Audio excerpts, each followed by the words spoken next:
Let's talk more about Hunter Biden and what's going on with this. First of all, there's some more updates on this, on especially the FBI possibly being involved. And there's a lot of stuff like this. What I'm showing you is just kind of like a tasting, you know.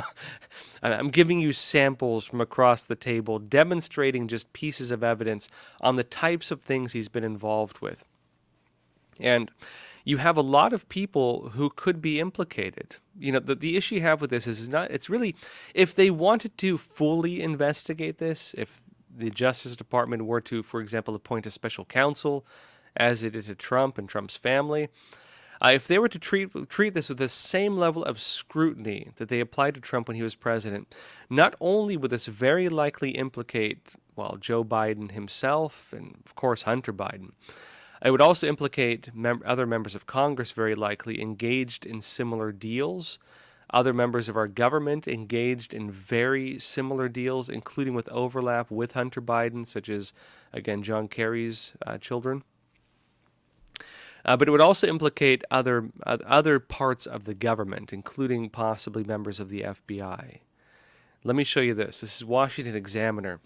It says President Joe Biden apparently unwittingly financed his son's participation in an escort ring tied to Russia. Records from a copy of Hunter Biden's abandoned laptop show. Hunter Biden spent over $30,000 on escorts, many of whom were linked to .ru, Russian, email addresses, and worked with an exclusive model agency called Uber GFE during a 3.5-month period between November 2018 and March 2019. President Joe Biden, apparently unwittingly, and they're claiming unwittingly, financed his son's participation in an escort ring, a prostitution ring, i.e., tied to Russia. Records from a copy of Hunter Biden's abandoned laptop show. Hunter Biden spent over $30,000 on experts, again, tied to this, right? That was between November 2018 and March 2019. Showing that basically, the part where they're suggesting that Joe Biden unwittingly helped finance Hunter Biden's $30,000 in a very 3.5-month short term, 3.5 month, $30,000 like extravaganza with Russian prostitutes.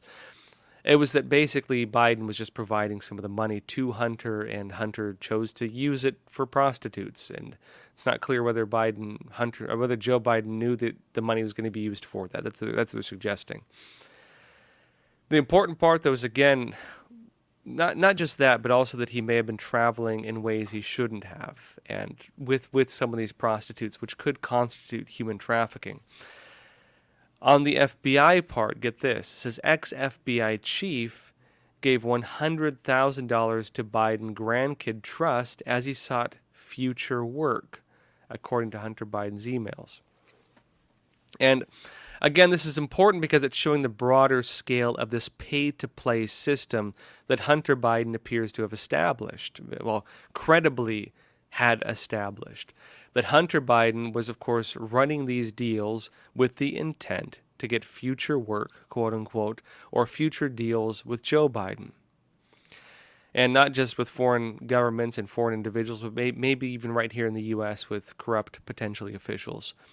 It says former FBI Director Louis Freeh gave $100,000 to a trust for 2 of President Biden's grandchildren as he sought to pursue some very good and profitable matters with him. Newly surfaced emails revealed Thursday. Freeh apparently made the gift in April 2016 when Biden was the outgoing vice president, and shortly before he told Biden's son, Hunter, "I would be delighted to do future work with you," according to the emails. Now, on this note, one important thing is that this FBI agent was not only communicating with Hunter and, of course, talking about future deals with Hunter, right? So he's talking to Joe Biden's son about future deals and working with him, while at the same time, he's donating $100,000 to 2 of Joe Biden's grandchildren, again, 1 generation below Hunter.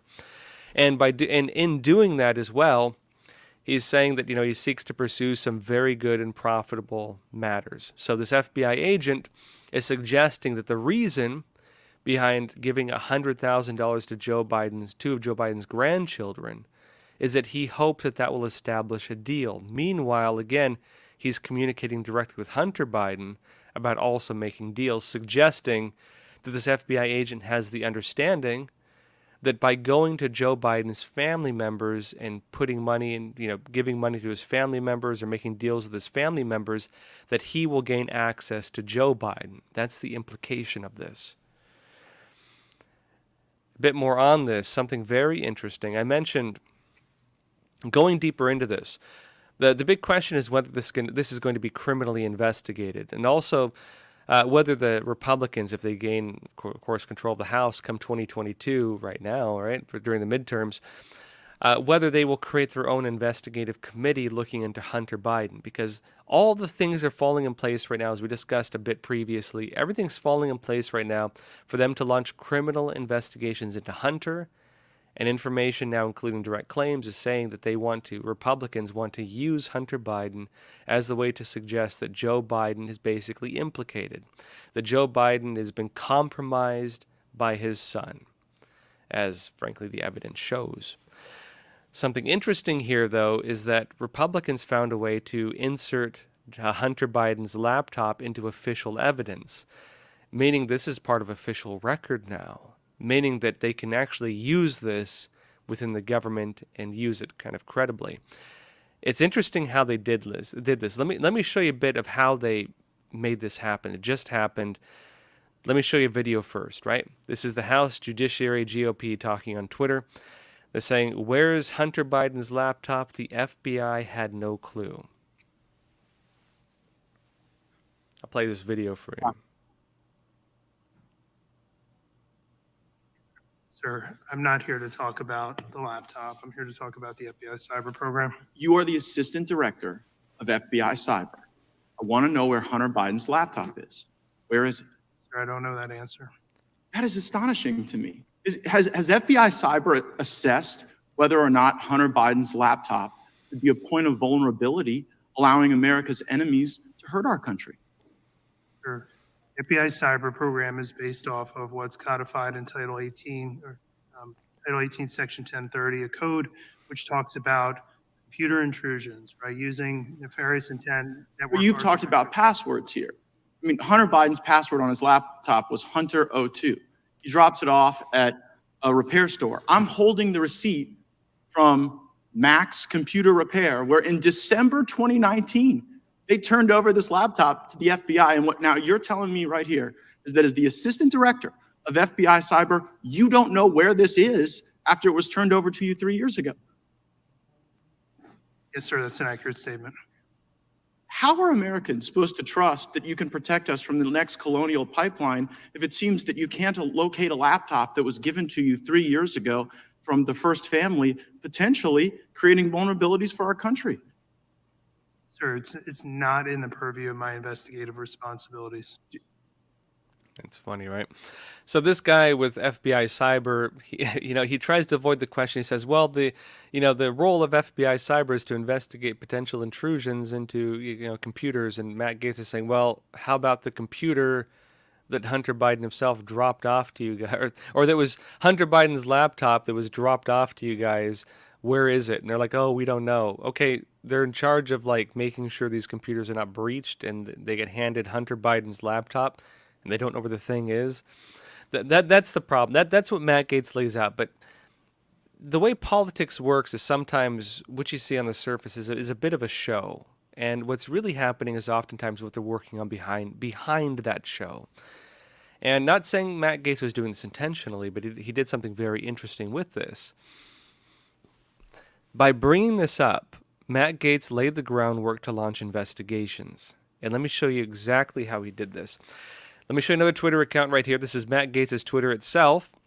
He followed up that discussion by sending a note to Gerald Nadler, again, also who's in charge of that committee, right?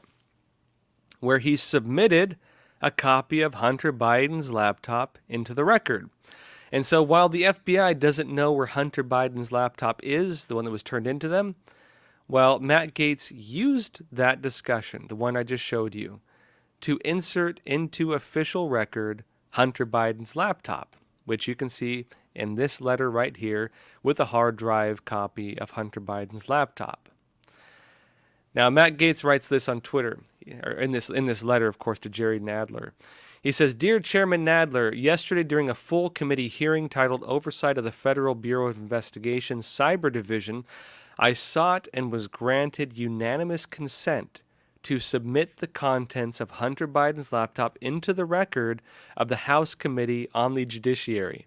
Enclosed with this letter is a hard drive copy containing the contents of Hunter Biden's laptop, which was left in the Mac shop in Wilmington, Delaware in April 2019. You see what he did there? He made it now so that information that could really only be discussed as rumor previously, right? Information that could only be discussed mainly among journalists or people who, quote unquote, saw Hunter Biden's laptop. I myself have seen Hunter Biden's laptop. He made it now where this is official record, meaning it can no longer be written off just casually. Oh, that's a rumor, that we won't discuss rumors, all that. It is now an official record.